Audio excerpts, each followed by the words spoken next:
Assalamualaikum warahmatullahi wabarakatuh. Alhamdulillahilladzi hadana lihadza wa ma kunna linahtadiya laula an hadanallah. Allahumma salli wa sallim ala sayyidina Muhammad wa ala ali sayyidina Muhammad kama sallaita ala sayyidina Ibrahim wa ala ali sayyidina Ibrahim wa barik ala sayyidina Muhammad wa ala ali sayyidina Muhammad kama barakta ala sayyidina Ibrahim wa ala ali sayyidina Ibrahim fil alamina innaka Hamidum Majid. Alhamdulillah, hadirin hadirat yang dimuliakan Allah, khususnya para habaib, para kiai, para alim ulama yang hadir bersama kita begitu banyak, yang mohon maaf namanya tidak bisa Al-Fakir sebutkan, namun insya Allah tidak mengurangi rasa hormat dan ta'zim saya kepada beliau semuanya. Hadirin hadirat yang dimuliakan Allah, sesungguhnya Allah jadikan Nabi Muhammad sallallahu alaihi wasallam makhluk yang paling mulia, makhluk yang paling tinggi kedudukannya di sisi Allah, sehingga tidak satu pun manusia, bahkan malaikat, bahkan para nabi dan para rasul yang bisa menyamai kedudukan Nabi Muhammad, terlebih lagi mengungguli Nabi Muhammad. Makanya Allah Subhanahu wa taala mengkhususkan Nabi Muhammad sebagai Sayyidul Anbiya, Imamul Anbiya wal Mursalin, pemimpinnya para nabi, pemimpinnya para rasul. Bahkan Al-Imam Qadhi Iyad menyebutkan dalam kitabnya bahwa Nabi Muhammad ini bukan hanya nabi buat kita hadirin, tapi disebutkan dalam kitab tersebut, dalam kitab Asy-Syifa, bahwasanya Nabi Muhammad adalah Nabiul Anbiya, nabinya para nabi, rasulnya para rasul. Kenapa hadirin hadirat yang dimuliakan Allah? Sebab Allah sudah mengambil janji dan sumpah para nabi dan para rasul. Kalau mereka dapatkan masanya Nabi Muhammad, kalau mereka dapatkan masanya kehidupan Rasulullah, maka mereka wajib beriman dan wajib membantu perjuangan dakwahnya Nabi Muhammad. Contohnya Pak, nanti Nabi Allah Isa alaihissalam di akhir zaman waktu diturunkan oleh Allah. Ini Nabi Isa waktu diturunkan enggak bawa syariatnya, tidak membaca kitab yang diturunkan untuknya. Tapi Nabi Isa nanti kalau turun bakal menghidupkan syariatnya Nabi Muhammad, bakal menghidupkan ajaran Rasulullah. Semua yang disunnahkan Nabi dikerjakan sama Nabi Isa. Bahkan sholat 5 waktunya, puasa Ramadannya, puasa Senin Kemisnya, puasa Ayamul Bidnya, zakat sedekahnya, Al-Quran yang dia baca, Qobliyah, Ba'diyah dia kerjakan, duha, witir dilaksanakan. Semua sunnah Nabi bakal dilakukan oleh Nabi Allah Isa alaihissalam. Makanya Bapak, nanti kalau turun Nabi Isa, kalau turun Nabi Isa dan kita dapatkan zaman tersebut, atau siapapun yang mendapatkan zaman Nabi Isa, maka dia nggak usah bingung lagi pengen tahu Nabi ngerjain apa aja. Lihat aja Nabi Isa ngerjain apa. Sebab semua yang dilakukan Nabi Isa persis dengan apa yang dilakukan Nabi Muhammad.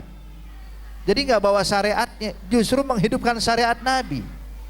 Bahkan diriwayatkan ketika Nabi Allah Isa nanti turun fi manaratil bayda, nanti hadirin dalam riwayat hadis kata Rasulullah, ketika datangnya rombongan Dajjal yang memporak-porandakan negara-negara atau semua muslimin, maka timbullah perlawanan dari kaum muslimin yang kala itu dipimpin oleh salah satu orang yang digelari Imam Mahdi Al-Muntadhar. Kata Rasulullah, hadza Imam Mahdi yang bakal turun di akhir zaman, ismuhu ka ismi wa ismu abahu ka ismi abi wa ismu abihi ka ismi abi. Kata Rasulullah, Mahdi ini itu gelar, sedangkan nama aslinya seperti nama saya, nama abahnya seperti nama abah saya. Jadi nanti Imam Mahdi itu namanya Muhammad bin Abdullah, dikenalnya Mahdi, gelarnya Mahdi. Jadi ketika mereka nih para mujahidin berkumpul di Manaratul Baydha, masjid terkenal di Syam yang sekarang ada, hadirin, dinamakan Manaratul Baydha. Nah itu di situ nanti lagi kumpul tuh semua tuh para mujahidin fisabilillah, dekat-dekat waktu subuh, ketika para muslimin berkumpul untuk melaksanakan salat subuh berjamaah, tiba-tiba turunlah Nabi Allah Isa fi Manaratil Baydha, diturunkan oleh Allah. Waktu turun Nabi Isa, Pak, menjelang qomat, ketika qomat ditegakkan atau disampaikan, maka semua muslimin sudah berbaris saf demi saf. Nabi Allah Isa pun hadir di saf pertama, hadirin. Kala itu Imam Mahdi Al-Muntadhar nggak ngerasa pantas ketika dia maju jadi imam sedangkan seorang rasul di belakangnya. Maka dia berkata kepada Nabi Isa, ya Nabi Allah Isa, silakan maju kau yang jadi imam, engkau kan nabi, engkau kan rasul utusan Allah. Apa jawab Nabi Isa, hadirin? Kata Nabi Isa, lah ente imamnya, saya makmumnya, kata Nabi Isa. So lihat, hadirin hadirat, ada yang perlu saya garis bawahi di sini. Kenapa Imam Mahdi didahulukan menjadi imam, sedangkan Nabi Allah Isa rela menjadi makmum? Padahal kalau dilihat Bapak Ibu sekalian, Nabi Isa kan seorang rasul. Nabi Isa itu dikenal dengan Ruhullah. Nabi Isa itu dikenal dengan Al-Masih. Nabi Allah Isa itu, hadirin hadirat yang dimuliakan Allah, salah satu nabi yang terbaik atau dikenal dengan ulul azmi. Sebab kan para anbiya banyak, Pak, ya. Nabi itu, para anbiya itu kalau dihitung kurang lebih ada 124.000 nabi. Sedangkan rasul itu jumlahnya sebanyak 313 rasul. Sejumlah para sahabat yang hadir perang Badar, hadirin. Nah, Nabi Allah Isa dia nabi dan rasul. Sebab setiap rasul itu pasti nabi dan tidak setiap nabi itu rasul. Jadi kalau dibilang rasul, nabi. Makanya Nabi Muhammad dia Rasulullah, juga Nabi Muhammad. Sama. Jadi kalau orang punya gelar rasul, maka dia sama dengan nabi. Hadirin hadirat yang dimuliakan Allah, dan di antara para nabi dan rasul ada yang namanya ulul azmi. Ulul azmi itu adalah nabi-nabi terbaik, karena dikenal karena kesabaran mereka akan ujian Allah hingga mereka pun mendapatkan kedudukan yang mulia. Dikenal dengan ulul azmi. Ulul azmi ini ada 5 ya. Kata ulama urutannya, hadirin, dinyatakan dalam satu bait syair mengatakan Muhammadun Ibrahimu Musa kalimuhu fa Isa fa Nuhuhum ulul azmi fa'alami. Yang pertama Nabi Muhammad, yang kedua Nabi Ibrahim, yang ketiga Nabi Musa, yang keempat Nabi Isa, yang kelima Nabi Nuh. Ini mereka dikenal dengan ulul azmi. Hadirin, tapi lihat bagaimana Nabi Isa alaihissalam di akhir zaman memuliakan salah satu daripada umatnya Nabi, dan dia adalah keturunannya Nabi Muhammad sallallahu alaihi wasallam. Hadirin, kenapa Nabi Isa menghargai? Pokoknya apapun yang punya hubungan dengan Nabi Muhammad mulia. Siapapun dan apapun punya hubungan dengan Rasulullah jadi mulia. Makanya kenapa sih ulama bikin acara maulid kayak begini? Terlebih lagi kita nih hadirin, ini udah selesai bulan Rabiul Awal, Rabiul Tsani udah lewat, Jumadil Awal masuk Jumadil Tsani, sekarang udah di ujung, bentar lagi masuk Rajab, masih ada maulid ya. Hadirin, kenapa? Biar kita ini punya hubungan terkoneksi sama Rasulullah, biar kita punya nisbah sama Nabi Muhammad, biar apa? Jadi mulia. Terus terang Bapak Ibu, kita kalau mau pengen mulia di hadapan Allah cuman ngandalin ibadah doang, mak jauh. Beb, masa iya ibadah nggak ngangkat kita jadi mulia? Masalahnya Pak, bukan ibadahnya yang salah, tapi kita ini cara ibadahnya gimana? Sholat memang ngangkat derajat orang, puasa betul ngangkat derajat orang, zakat ngangkat derajat orang. Cuman sholatnya kita gimana? Kadang-kadang masih lupa berapa rakaat, betul? Ini 3-4 rakaat. Tadi saya udah baca Fatihah belum? Yang kayak begini nih yang jadi masalah, hadirin.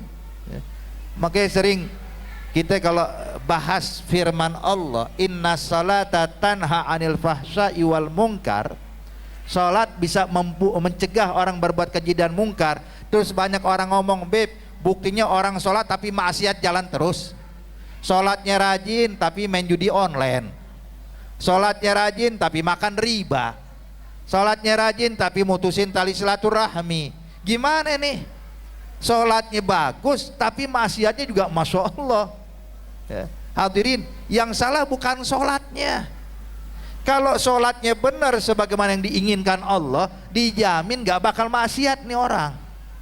Tapi dikarenakan sholatnya masih asal, sholatnya belum bisa khusyuk, kadang-kadang masih lupa berapa rakaat, ya wajar kalau masih maksiat. Jadi jujur hadirin, kalau kita ngandalin ibadah, pengen mulia, pengen dekat dengan Allah, kayaknya aduh, ini kayak perlu dipertimbangkan. Kenapa? Sebab ibadah kita masih gak sempurna.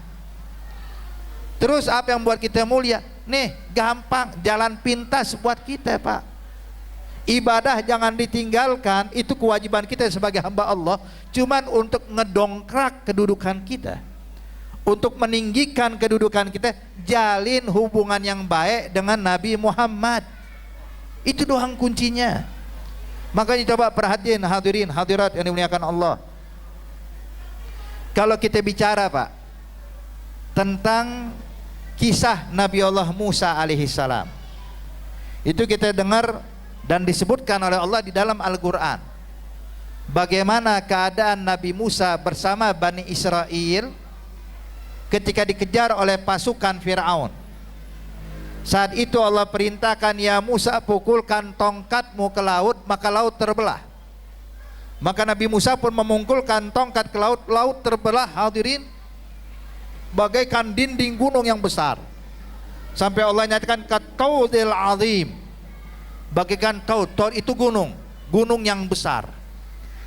Itu terlihat sampai ke atas hadirin. Nabi Musa bersama Bani Israel jalan di dasar laut, dataran dasar laut, sampai tembus ke seberang.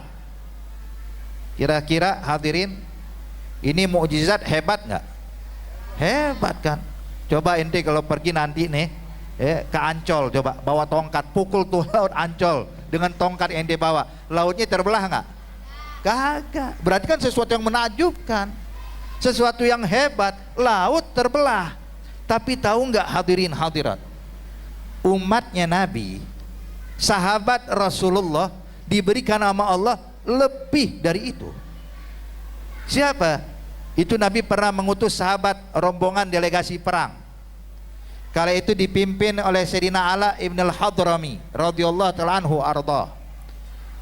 Nabi katakan, ya Ala, pimpin pasukan muslimin menaklukkan musuh. Kebetulan musuh ini Bapak, perkampungannya itu harus nyebrang sungai.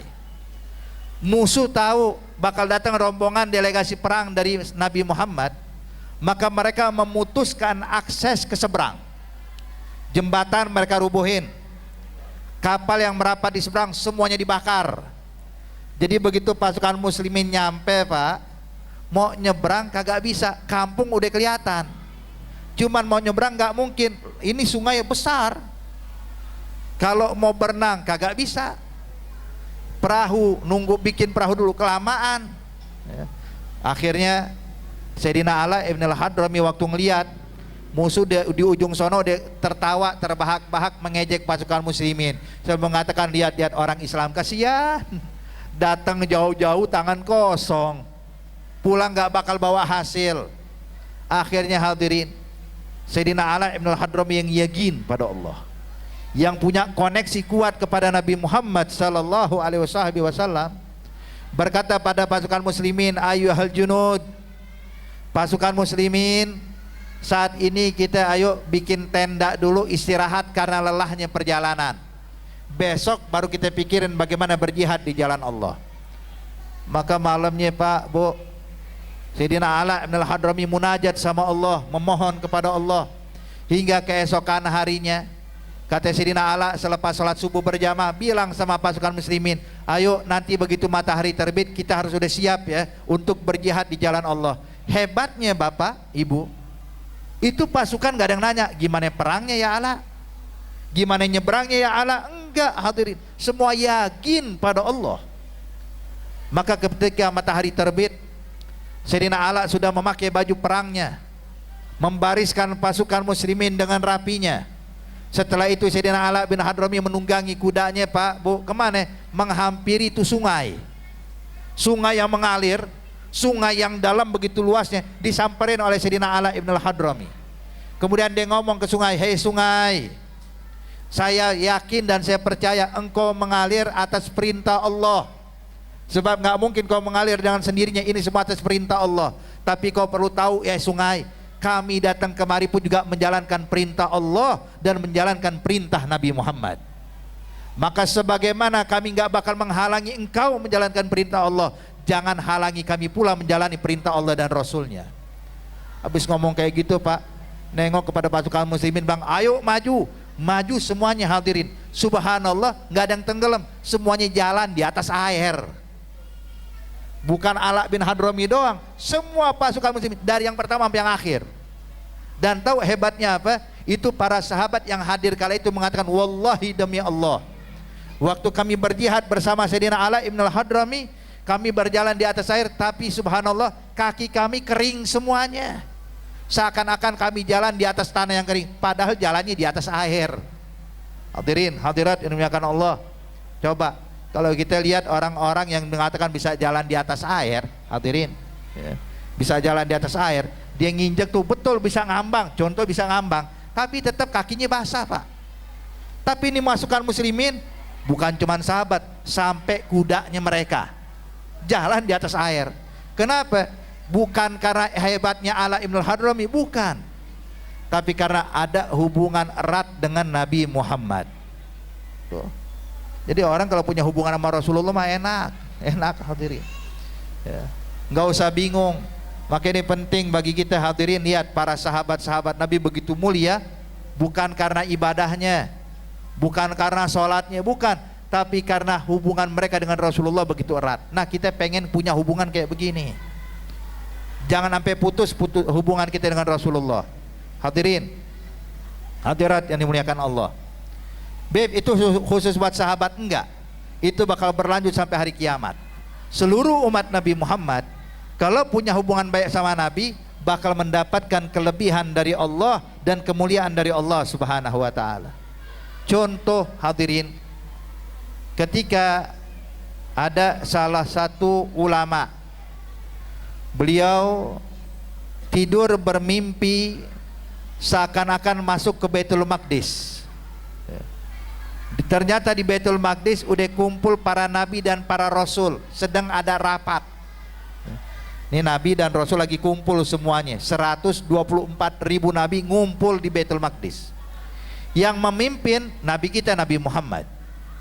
Di sebelah kanannya Nabi Muhammad ada Nabi Musa, sebelah kiri Nabi Muhammad ada Nabi Isa. Maka orang ini penasaran, pengen tahu apa sih yang diobrolkan oleh para nabi dan rasul. Hadirin, Nabi pernah bilang ya dalam hadis, kata Rasulullah, man ra'ani fil manam faqad ra'ani haqqa fa inna syaitan la yatamatsalu bi. Barang siapa yang melihat saya dalam mimpi, itu benar-benar saya. Kenapa? Sebab syaitan nggak bisa merubah wujudnya seperti saya, kata Rasulullah. Jadi ini orang soleh, ini ulama, bukan cuma mimpi Nabi Muhammad, Pak, mimpin semua nabi dan rasul. Cuman dia penasaran, pengen tahu para anbiya kalau ngumpul apa sih yang diobrolin. Maka ketika mendekat, Nabi Musa ngomong sama Rasulullah, wahai Nabi Muhammad, saya pernah dengar bahwasanya engkau pernah menyampaikan dalam hadismu, ulama ummati ka anbiya Bani Israel.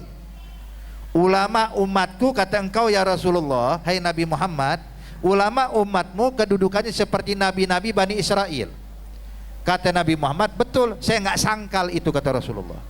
Ulama umatku seperti anbiya Bani Israel. Nabi Musa pun ngomong, ya Rasulullah, bukan kita nggak percaya, bukan kita ragu ucapanmu, masalahnya ya Nabi Muhammad, saya ini nabi Bani Israel. Isa yang di sampingmu juga nabi Bani Israel. Bahkan yang hadir kala ini ya Rasulullah, kebanyakan para anbiya Bani Israel. Maka ya Nabi Muhammad, tolong dong unjukkan pada kami salah satu contoh ulama umatmu yang sama kayak kita. Maka Nabi Muhammad mengatakan, kalau gitu baik. Nabi noleh ke belakang, Pak. Yang dipanggil sama Nabi siapa? Imam Ghazali, pengarang kitab Ihya Ulumuddin, pengarang kitab Bidayatul Hidayah, ya. Ini dipanggil Imam Ghazali. Imam Ghazali udah wafat. Ya Ghazali ta'al. Datang Imam Ghazali, berdiri di depan Rasulullah sambil menundukkan kepala, bertanya, "Galabaik ya Rasulullah." Kata Nabi Muhammad, "Ya Ghazali, hadza Musa kalimullah, pengen kenalan sama ente." Maka baik ya Rasulullah, menghadap kepada Nabi Musa. Nabi Musa, Pak, melihat Imam Ghazali itu, dilihat dari ujung rambut apa ujung kaki, dilihatin, oh ini nih yang sama kayak kita, yang kedudukannya mirip kita. Dilihat sama Nabi Musa, ditanya, man ismuk, masmuk, siapa namamu?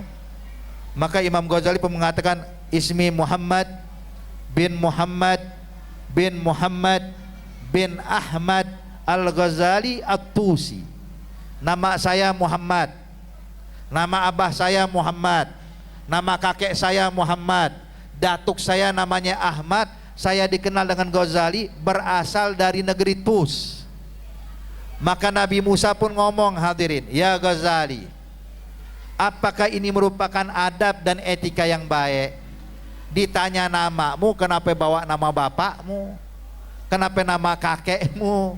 Kenapa gelarmu kau bawa? Kan saya cuma nanya nama ente doang, saya nggak perlu tahu nama bapaknya ente. Saya nggak nanya nama kakeknya ente. Kenapa disebutkan semua? Maka Imam Ghazali waktu ditembak kayak begini, Pak, nengok sama Rasulullah. Ya Nabi Muhammad, gelebek ya Ghazali. Ini kira-kira Nabi Musa dijawab apa jangan? Sebab ini kan Nabi ya, saya nggak mau salah ngomong. Boleh nggak saya jawabin? Kata Nabi Muhammad, jawabin ya Ghazali. Ajibu, jawab. Maka Imam Ghazali pun nengok pada Nabi Musa, ya kalimullah, sebelum saya menjawab pertanyaan saya, boleh nggak saya nanya sama engkau? Dia bilang silahkan. Maka ya Nabi Musa, engkau ingat nggak saat engkau bermunajat pada Allah di Bukit Tur Sina, kau kan bawa tongkat kala itu? Dia bilang betul. Saat itu Allah nanya sama engkau, kau ingat ya Nabi Musa? Dia bilang ingat. Allah kan bilang, wa ma tilka biyaminika ya Musa, apa yang ada di tangan kananmu ya Musa?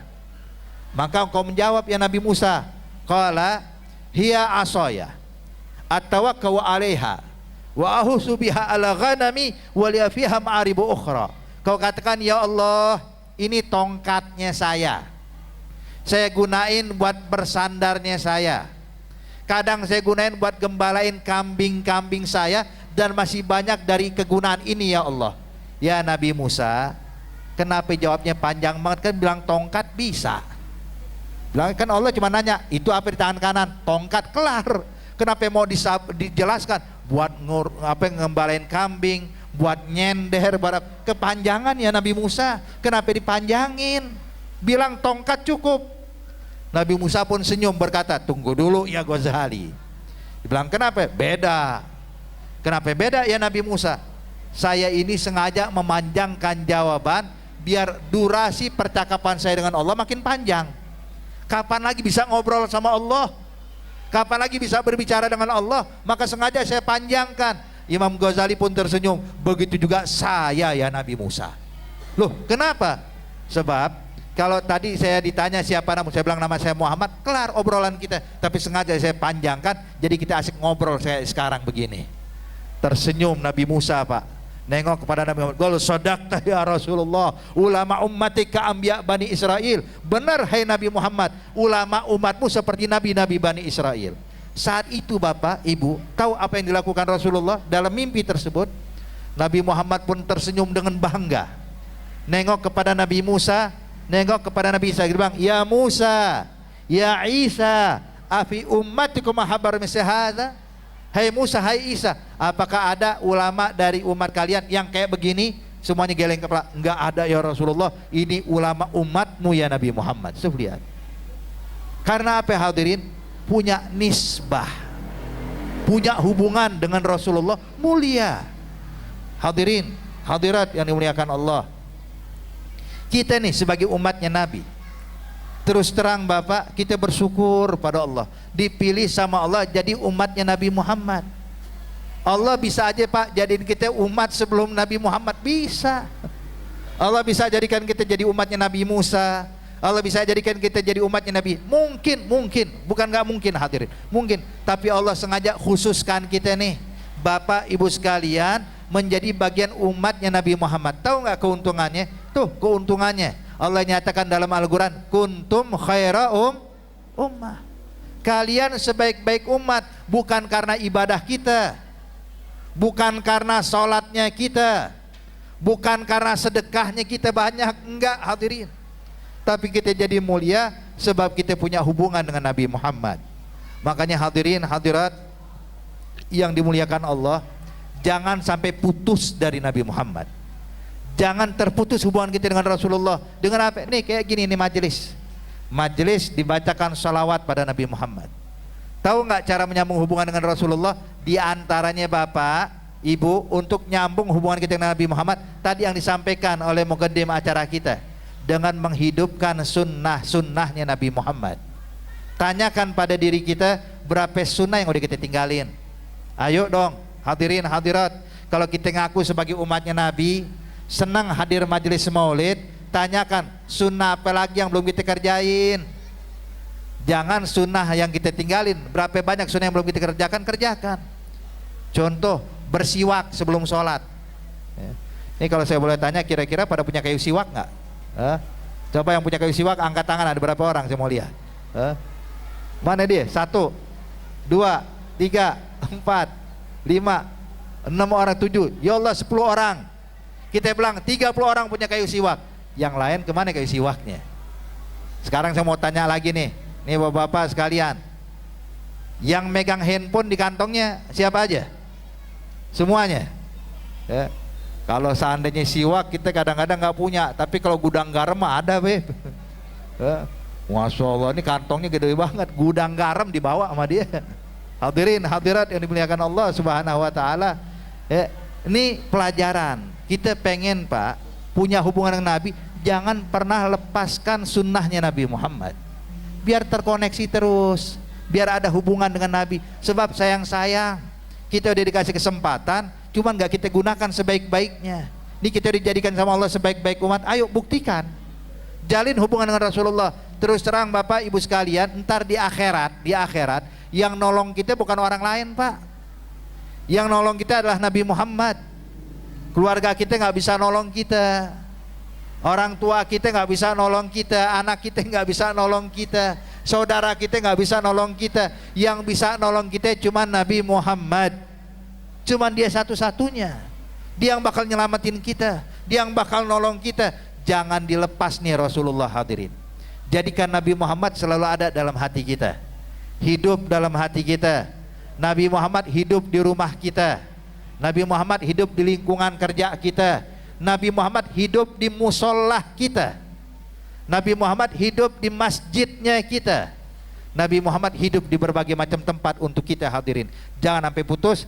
Tanamkan hal ini kepada anak-anak kita, insya Allah kita menjadi orang-orang yang dimuliakan Allah Subhanahu wa taala. Jadi intinya hadirin hadirat, saya nggak ingin berpanjang lebar, cuman mengajak nih kita semua, ayo jalin hubungan baik sama Rasulullah, jangan putus ya. Cari tahu sunnah apa lagi yang belum saya kerjain. Siwak nggak punya, beli kayu siwak. Kemudian kalau seandainya beb saya nih sholat witir jarang-jarang, jangan tinggalin witir. Saya ini nggak pernah sholat duha, jangan tinggalin duha. Pokoknya semua sunnah kerjakan hadirin. Kenapa? Biar makin erat hubungan kita dengan Rasulullah. Di akhirat dijamin bakal dapat syafaat Nabi Muhammad. Insya Allah ya, kita doakan buat perkumpulan kita saat ini. Kita nggak bangun dari tempat ini melainkan dosa kita diampuni oleh Allah, hajat-hajat kita dikabulkan oleh Allah, segala urusan kita dikasih kemudahan oleh Allah. Amin ya rabbal alamin. Dan juga hadirin, sebelum saya tutup, saya ingin mengundang sekalian, yang laki maupun yang perempuan, besar maupun kecil, tua muda semuanya. Jadi insya Allah tanggal 3 Januari Sabtu malam Ahad, tanggal 3 Januari Sabtu malam Ahad, kami juga akan mengadakan peringatan Maulid Isra Mi'raj sekaligus haul kedua orang tua kami, yang insya Allah bakal diadakan di Majelis Ta'lim Riyadul Jannah di Joglo, belakang SPBU Joglo. Yang ada waktu tafadhol tanggal 3 Januari Sabtu malam Ahad, undangan untuk umum, dan silakan juga undang yang lainnya ya, insya Allah bisa hadir. Kita sama-sama meramaikan biar tetap tersambung, terkoneksi kita dengan Nabi Muhammad. Amin ya rabbal alamin. Allahumma ja'al jam'ana hadza jam'an marhuma wa tafarrugana min ba'dihi tafarrugan ma'suma wa la taj'al fina wa la ma'ana syaqiyyan wa la mahruma bi rahmatika ya arhamar rahimin ya arhamar rahimin ya arhamar rahimin. Wa sallallahu ala sayidina Muhammad an-nabiyil ummi wa alihi washabihi wasallam walhamdulillahi rabbil alamin. Wassalamu alaikum warahmatullahi wabarakatuh.